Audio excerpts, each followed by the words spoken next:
Al-Bukhari itu hadis ya. Hmm.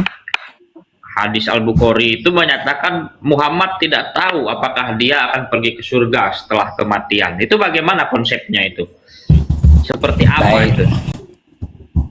Jadi gini Bang, ya untuk Nabi Muhammad kita akui dia seorang nabi. Sebenarnya yang menyatakan itu bukan umat Islam, bukan. Yang menyatakan Ya. itu adalah beberapa pendeta di zaman dulu. Satu pendeta Bukhairah. Pendeta dalam Nabi konteks ini dia pemimpin agama, pemimpin Iya. Kristen. Iya.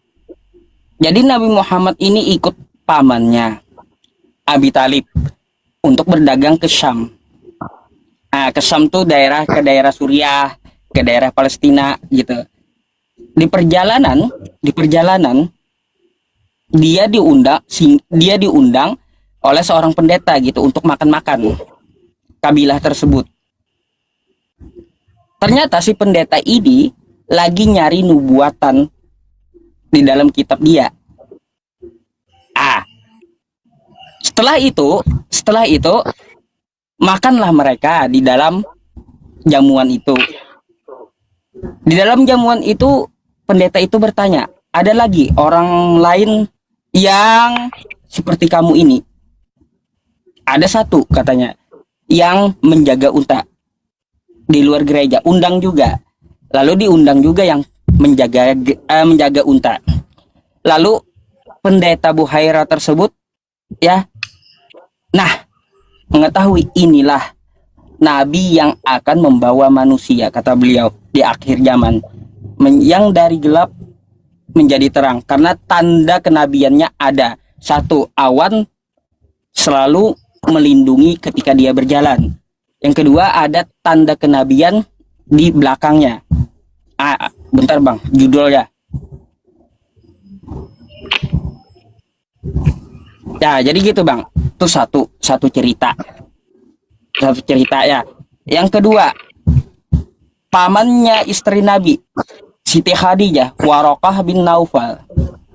Ketika Nabi itu ya di dalam gua Hira menerima wahyu, dia ketakutan kembali kepada istrinya, lalu dibawa istrinya ke Warokah bin Naufal, pamannya.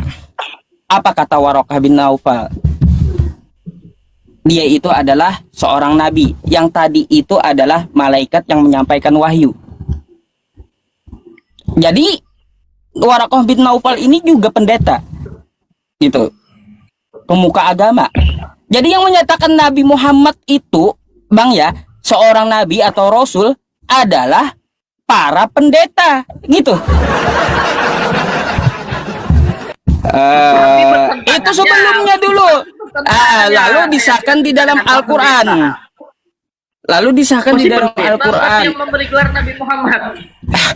Lalu disahkan Allah Subhanahu wa taala di dalam Al-Qur'an mengatakan Muhammadur Rasulullah.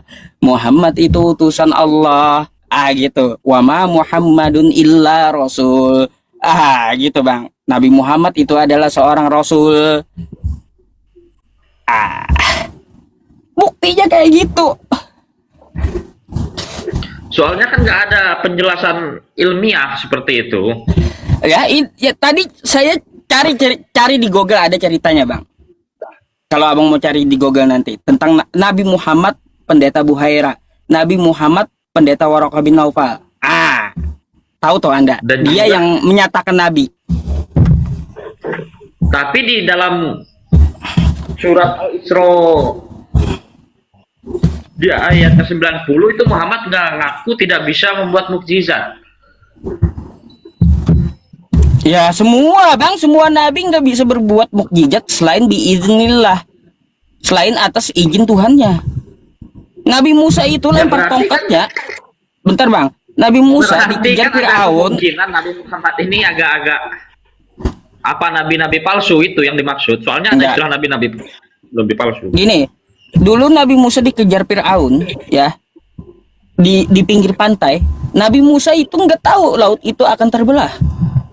Perintahnya apa? Nabi Musa itu hanya melemparkan tongkatnya saja. atas izin Allah, nah terbelahlah laut buat jalan untuk mereka gitu. Nggak tahu tuh Nabi Musa nggak bisa berbuat apa-apa gitu. Makanya sama seperti Nabi Muhammad juga seperti itu. Yang namanya mukjizat adalah apa? Biiznillah, izin dari Saya Allah. jadi bingung. Jadi Nabi Muhammad ini jangan manusia biasa, bukan, nggak yakin 100% saya. Nah, makanya Cuma Nabi pengaruhnya ini kuat sekali itu. Ya. Nabi Karena dia Muhammad tidak memang bisa membuat mukjizat. Nabi Muhammad memang manusia, mukjizatnya ribuan masalahnya. Mau saya kirimin bukunya? Boleh. Biar saya pelajari itu, Pak. Baik, nanti ku kirimin ya. Kasih alamat di DM ya nanti. Iya, baik. Dan juga yang keheranan saya satu lagi itu peristiwa Isra Mi'raj itu. Isra Mi'raj itu artinya apa, Pak Ustaz? Isra Mi'raj itu Allah menjalankan hambanya dari Masjidil Aqsa ke Masjidil Haram. Bentar Bang. Kenapa dengan Isra Mi'raj itu? Karena yang paling tidak masuk akal ini kan karena jarak tempuh yang jauh dari Masjidil Haram di Mekah ke Masjid Aqsa di Palestina. Yang waktu itu kan belum ada pesawat, Pak Ustaz. Sore Nabi Muhammad masih ada dengan sahabat-sahabatnya. Malamnya lalu hilang dan besoknya ngaku sudah ke Palestina. Naik ke langit ke-7 bahkan ke Sidratul Muntaha. Itu benarkah, Pak Ustaz? Kejadiannya seperti itu? Iya, benar. Iya, dengan jarak nanti berarti itu yang dikatakan mukjizat itu. Nah, yang namanya mukjizat izin dari Allah kayak gimana kita? Gak masuk nalar gitu. Kalau kita mau ilmiahkan Isra Mi'raj itu, coba ukur kecepatan suara sekarang. Berapa satu detiknya? 300 km. Ya. Kecepatan suara, kecepatan cahaya gitu. 300 km. Jadi seperti itu aja gampang kok. Saya agak-agak ini Pak Ustadz, agak-agak berat saya menerima kenyataan seperti Berat, itu. iya. Jadi Bang ya, jadi memang ya pernyataan Isra Mi'raj itu ya juga diolok-olok oleh kafir Quraisy dulu. Muhammad, katanya kamu Isra Mi'raj, naik ke langit. Coba angkat satu kakimu. Diangkat. Kedua-duanya nggak bisa. Tertawa orang kafir Quraisy. Ini katanya Isra Mi'raj ke langit. Udah ada zaman dulu, Bang. Udah ada zaman dulu kayak gitu. Makanya gini, ya itu udah ada orang zaman dulu kafir Quraisy nggak percaya. Maha suci Allah yang telah memperjalankan hambanya Nabi Muhammad pada malam hari dari Masjidil Haram ke Masjidil Aqsa yang telah kami berkahi sekelilingnya agar kami memperlihatkan kepadanya sebagian tanda-tanda kebesaran kami. Ini mukjizat. Oke? Dari Allah sesungguhnya Dia Maha mendengar lagi Maha mengetahui. Kayak gitu. Gak ada yang mustahil. Kalau kecepatan cahaya aja bisa kita ukur sekarang. Apalagi cuma jarak Arab Saudi dengan Palestina. Pejam mata pun sampai sekarang.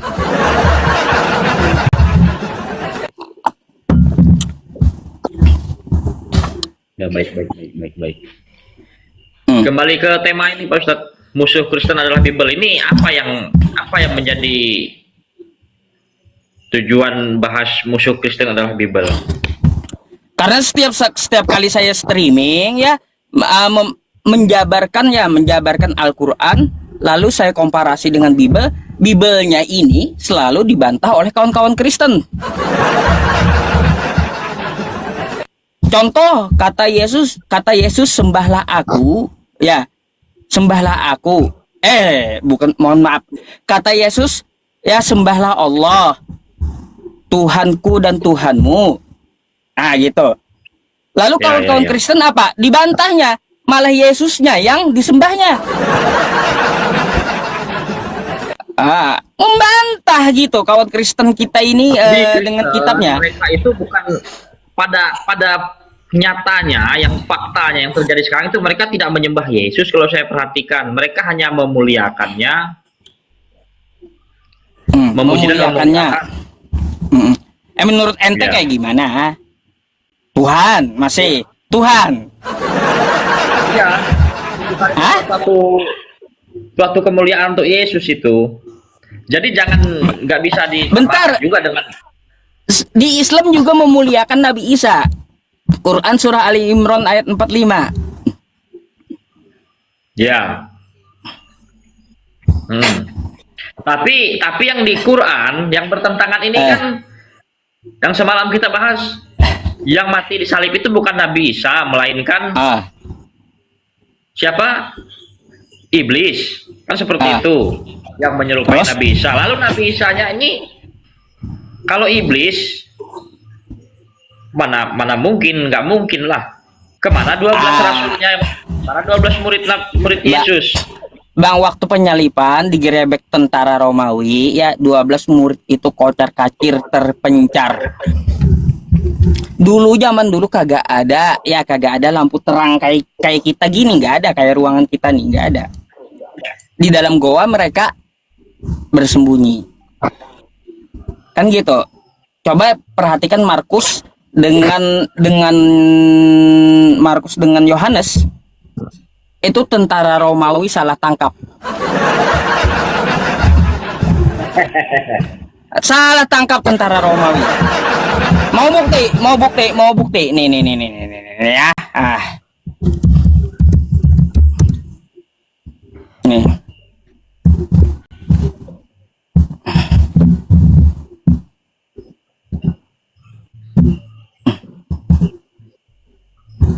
Oke. Sumbernya dari mana Pak Ustadz? Alkitab Anda. Masa pakai yang lain? Aduh, sebentar. Masa pakai sumber yang lain?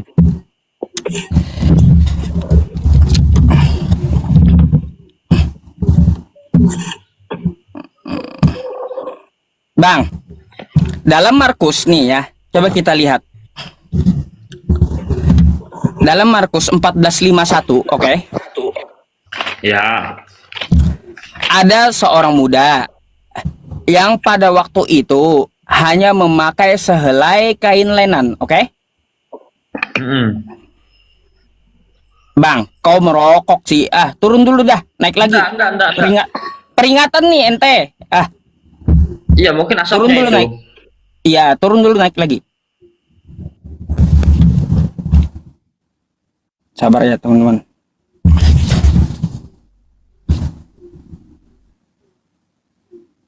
Minta naik dulu. Nih ya teman-teman, saya jelaskan dulu ya. Perhatikan ya, Markus 14:51. Ada seorang muda yang pada waktu itu hanya memakai kain sehelai lenan ya, memakai sehelai kain lenan untuk menutup badannya ya, mengikuti dia. Mereka hendak menangkapnya. Oke. Di sini ada seorang muda yang memakai kain lenan. Oke. Lanjut. Tetapi ia melepaskan kainnya dan lari dengan telanjang. Jadi yang memakai kain tadi ya, dia lari dengan telanjang kan? Gitu. Ternyata yang memakai kain lenan itu siapa? Nih. Lalu bangunlah Yesus dan menanggalkan jubahnya. Ia mengambil sehelai kain lenan dan mengikatkannya pada pinggangnya. Kan? Yesus lari, melepaskan kainnya, lari dengan telanjang.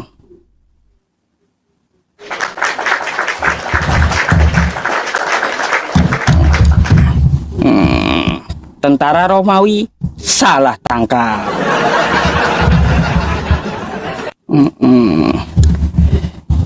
Gitu.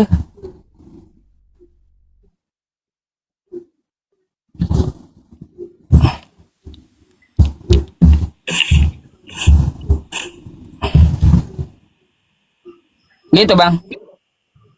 Iya, kain lenan yang dikenakan Yesus tadi di sebelah mana? Di ayat mana tadi? Coba Anda buka ke Markus 14 nomor 52 dulu. 51. Markus 14 nomor 51. Nih ya. Nih di layar saya tampilkan nih. Ya. Ada seorang budak yang pada waktu itu hanya memakai sehelai kain lenan untuk menutup badannya, mengikuti dia. Ya, mereka hendak menangkapnya yang pakai kain lenan ini. Ya, mau ditangkap. Habis itu, tetapi ia melepaskan kain lenan tadi, lepas dan lari dengan telanjang. Ada yang lari ya, kabur gitu. Terus pertanyaannya, siapa yang memakai kain lenan? Kan Orang gitu. lain. Siapa yang memakai kain lenan ini? Mari kita baca Yohanes 13 nomor 4. Kan gitu. Lalu bangunlah Yesus dan menanggalkan jubahnya. Ia mengambil sehelai kain lenan dan mengikatkannya pada pinggangnya. Kabur Yesus. Kabur. Salah tangkap tentara Romawi itu.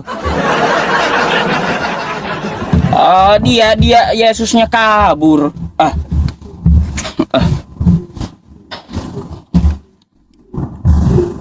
Nah, ngadat abangnya. Bang. Bang. Bang. Waduh. Teman-teman semuanya, kalau ada lob oren ya, kalau ada koin kasih satu nih ya di lob oren ya, biar kuat gitu. Mana abangnya nih?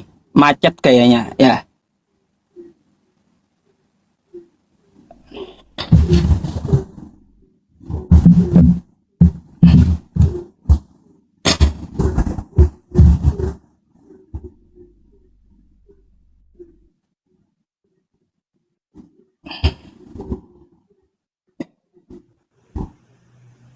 Halo, selamat malam. Selamat malam bang. Malam bang. Abang Andre Kristen atau Islam bang? Kristen bang, Kristen. Open cam dulu bang, silahkan.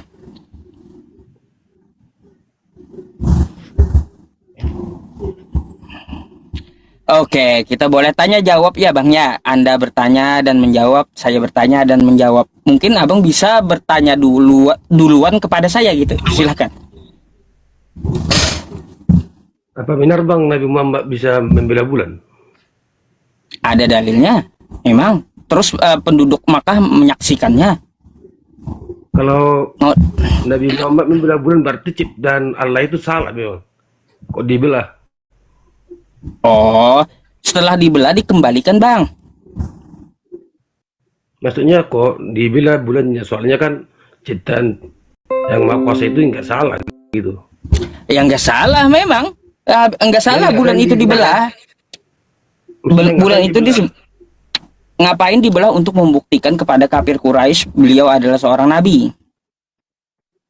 Masa bang? Gitu. Ada dalilnya bang. Kafir Quraisy pun melihat kejadian itu. Ya maksudnya kan nggak masuk akal karena ciptaan Tuhan itu kan sempurna. Mana bisa orang berubah ciptaan Allah kan gitu. Kalau seperti itu nanti Anda tanyakan juga kenapa Nabi Musa belah laut. Kan gitu. Itu kan apa bang? Itu kan untuk menyelamatkan diri kan gitu. Terus lalu saya tanyakan pula, buat apa Yesus berjalan di atas air? Apa gunanya? Itu bang, pastilah kan ciptaan Allah itu dirubah gitu. Yesus berjalan di atas air apa gunanya? Perahu ada tuh. Murid-muridnya aja Maksudnya kan pakai kalau perahu. berjalan di atas air kan bukan merubah, tapi ini kok bisa Nabi ya, Muhammad gu- merubah ciptaan guna- Allah gitu bang. Gunanya Yesus berjalan di atas air apa bang?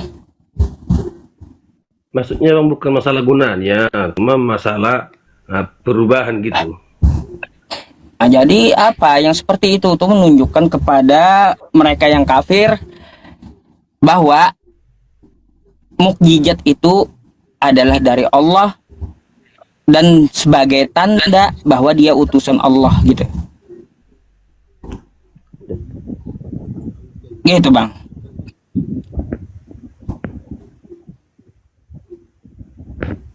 Tenang, Bang, tenang. Jangan digoyang-goyang HP-nya.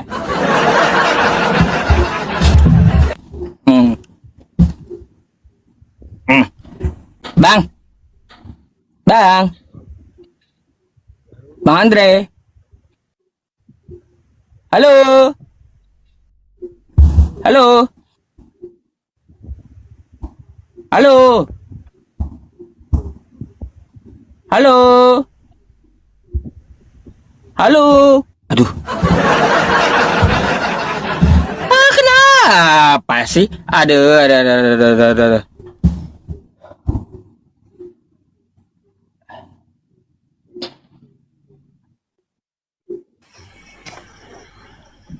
Halo, Halo, Bang. selamat malam.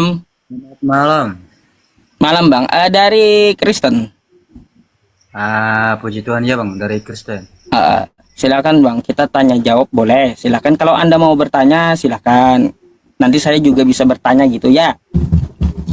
Enggak, Bang. Ini cuman hanya saya untuk menunjukin yang Abang klaim tadi, yang Markus berapa tadi itu, Bang? Markus 14:51 ya? 51. Oke. Jadi bentar dulu ya, Bang ya, biar saya kasih dulu apanya foto yang Abang klaim tadi.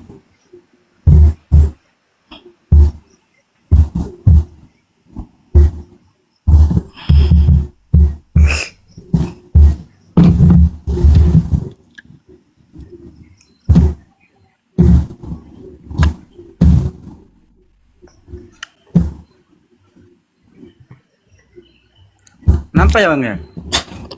Yang nomor Gelap. 52 tadi Abang bilang ya? 5152. 5152. Yang 50 di situ, Bang, dikatakan di situ, Bang, yang 50. Lalu semua murid itu meninggalkan dia dan melarikan diri. Ada seorang muda yang pada waktu itu hanya memakai sehelai kain lena untuk menutup badannya. Mengikuti dia, mereka hendak menangkapnya, tetapi ia melepaskan kain dengan telanjang. Tapi itu, Bang, kata Abang tadi kan itu kan Yesus melarikan diri. Itu, Bang, bukan seorang Yesus yang melarikan diri, Bang. Itu seorang pemuda. Sekarang gini, saya mau tanya. 50, yang di atas 50 ini kan sudah dijelaskan. Lalu semua murid-murid itu yang pakai sehelai kain lenan siapa? Jadi kenapa Abang tadi bilang itu Yesus yang melarikan diri? Bentar, yang saya tanya yang memakai sehelai kain lenan itu siapa? Itu seorang pemuda, seorang Ya, pemuda dari itu antara siapa? murid-muridnya Yesus. Oh, jadi antara murid-muridnya Yesus yang memakai kain lenan. Baca kau Yohanes 13 nomor 4 coba. Yohanes 13 nomor 4. Siapa yang pakai lenan? Pakai kain lenan. Yohanes 13 nomor 4. 4.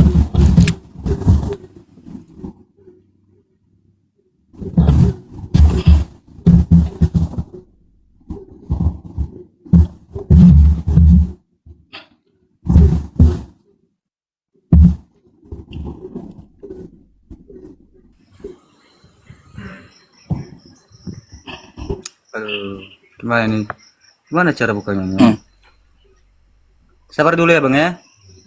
Ya. Atau sini ini sama aku aja. Lihat. Oh, bisa lah di situ dibuka. Nah, nih. Coba lihat. Ya, Markus 14:51. Ada seorang muda yang pada waktu itu hanya memakai sehelai kain lenan untuk menutup badannya. Mengikuti dia. Mereka hendak menangkapnya. Yang pakai kain lenan itu. Tetapi ia melepaskan kainnya dan lari dengan telanjang. Kabur nih ya, kabur. Yang pakai kain lenan. Pertanyaannya, siapa yang pakai kain lenan ini? Nih, kain lenan. Kita baca ke Yohanes 13 nomor 4. Lalu bangunlah Yesus, dan menanggalkan jubahnya. Ia mengambil sehelai kain lenan. Yesus kan yang pakai. Dalam kutub siapa itu bang? Waktu penggerebekan di dua cerita yang sama, Markus dengan Yohanes, waktu penggerebekan tentara Romawi dan mengikatkannya pada pinggangnya. Jadi yang kabur Yohanes berapa siapa? tadi bang? 13 nomor Yohanes berapa 4. tadi bang? Yohanes 13 nomor 4.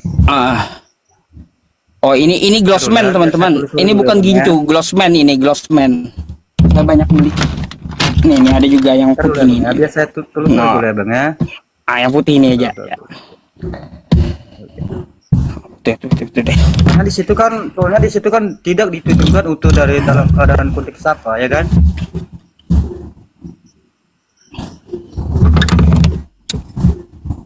Glossman ini teman-teman. Soalnya di situ Nggak tahu kenapa ini jadi konteksnya pink. nggak ada ditunjukkan gitu ya kan? Itu masalahnya. Itu Taruh ya bang ya.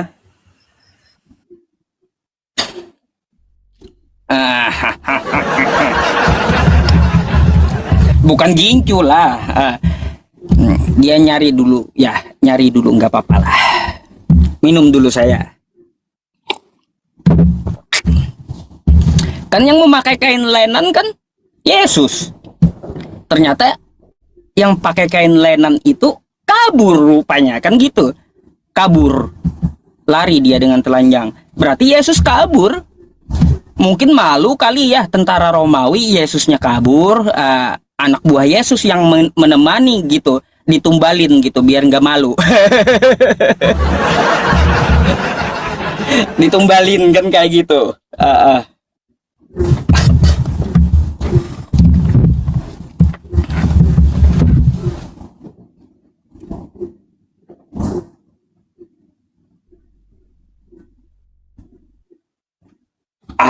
Lama kali nih. Turun aja lah dulu dah. Aduh, kelamaan. Aduh. Saya turunin aja dulu dah. Aduh, nanti dia naik lagi tuh.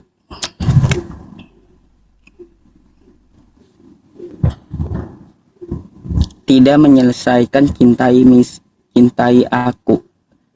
Kenapa yuk teman-teman, love orangnya kasih dong, diperingati tok melulu saya. Iya cintai aku itu kan ini ya.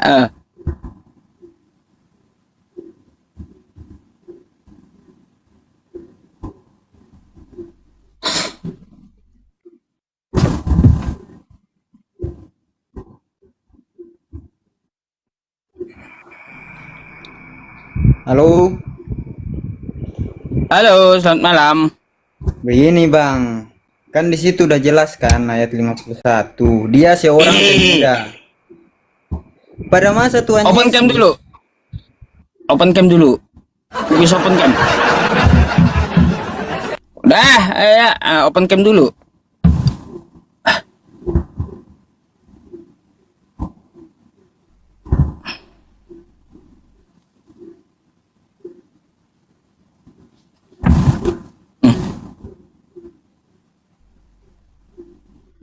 Ayo, yang Kristen yang mau naik silakan.